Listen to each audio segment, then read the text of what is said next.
It's time to de-stupify our left hand. Now, I feel kind of bad saying de-stupify because I love my left hand. It's just sometimes as piano players, I think our left hands feel like they're maybe just not on the same level as our right hand. So we tend to have problems with speed and accuracy and dexterity and rhythm and coordination, and usually it all comes back to that left hand feeling a little bit sluggish, a little bit behind, a little bit just not quite in the same level as the right hand. But don't worry, there are solutions to this, and today I'm going to share with you just some reasons why you feel like your left hand's maybe not up to par. I'm going to share with you some exercises you can do away from the piano to start to build up that left hand, and I'm going to show you an exercise at the piano.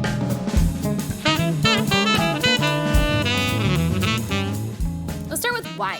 Why is your left hand struggling? Why is this a common piano player issue? Well, it's quite simple. When we're playing songs, our right hand is in charge of the melody, and the melody is usually the part of the song that's busy. It's doing all of the things, and the left hand sort of plodding along as the accompaniment. So it just doesn't get the same amount of attention as your right hand. So what that means for us as piano players is we just have to be intentional about spending a little extra time to develop our left hands. So one of the things that you can do anywhere, you don't even have to be at a piano, is finger lifts with your left hand. So pick a surface, I'll use a piano because that's where I am, and you just take turns lifting and pressing each of your fingers. Now, if you'll notice that forefinger, it's a little bit challenging to lift and press. Totally normal. It's because your 4 and 5 fingers are kind of connected a little differently than the rest of your fingers. They have a little bit less mobility. So no stress, just practice lifting and pressing down. So you can even like do 1, 2, 3 taps. You play around with this a little bit just to bring some awareness to each of the fingers. And so you can do this like on your legs, when you're driving, when you're at work, right? You can always be kind of thinking about those left-hand fingers. And the great thing about this is as you lift, you're building dexterity in the fingers. You're building a connection from your brain to your fingers. So when you're saying lift your forefinger knows what to do.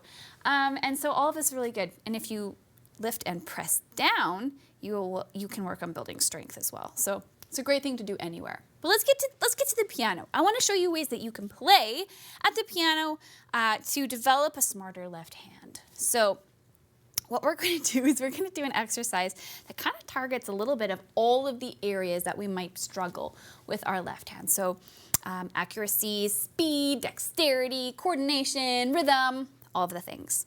So we're going to be working with a C scale to start, and we're going to be playing octave scales, which sounds terrifying, but don't worry. Even if you have small hands, you can do this.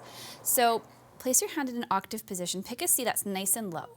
Now we're going to play C here and then the C above. And it doesn't matter what size your hands are because you're going to play this bottom note and release it and then do a nice curve and come to that top note. It's that simple. And you're going to move to D and then E.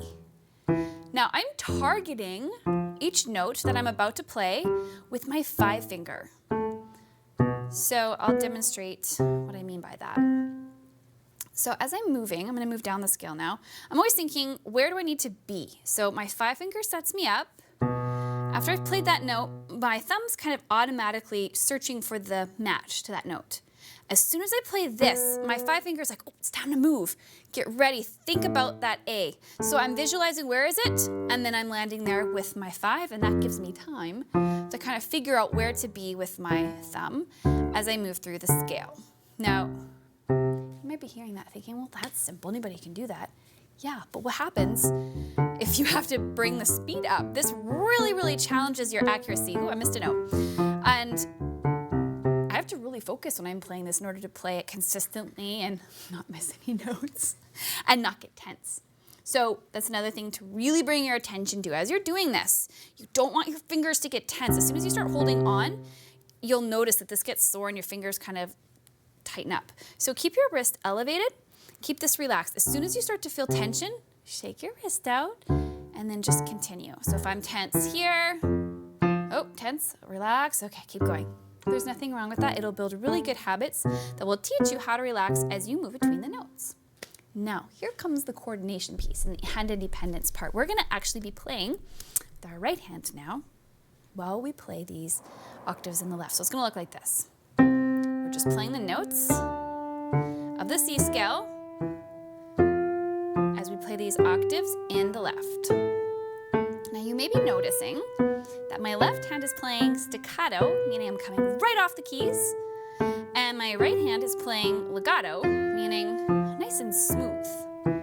And that is an added challenge to get the hands to do different things. And then I would love to encourage you to maybe even switch the roles. So maybe you're going to play the octaves in your right, and you're going to play these single notes for the C scale in your left. So your brain has to take a minute when you make these switches to be like, oh, okay, what are we doing? So you're really having to think about it. I can't even talk.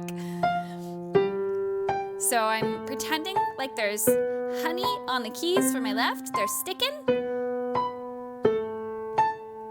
Making sure I get those tucks and flyovers, all the fingering for that scale in my left hand.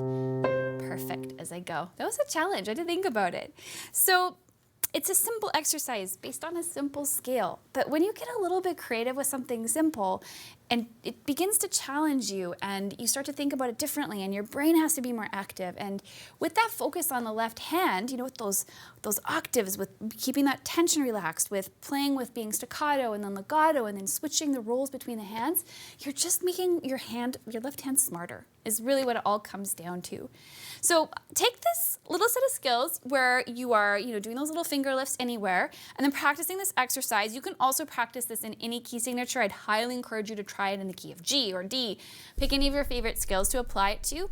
When you have a black key in the mix, it definitely changes the landscape a little bit. You have to work a little harder, and see how this helps. So play this with the metronome to make sure that you are on target and you're able to be consistent, and you can use that metronome to help you track your speed increases. So, if you can play comfortably at 60 BPM to begin, but then, you practice this a little bit every day, and then in a couple weeks, maybe you're at 70 or 80 or 90 or 100, who knows what's possible. And then the final little tidbit of information I can give you to help you have a smarter left hand is to actually just be doing everyday tasks with your left hand. So if you are right-handed and this is not your dominant hand, this will be especially useful. So, I would normally open a door with my right hand. Well, try opening doors with your left hand. I definitely brush my teeth with my right hand. Try brushing your teeth with your left hand. So you're bringing more awareness. You're giving your poor left hand a little bit more attention. So all of this combined will help you to have a much smarter left hand.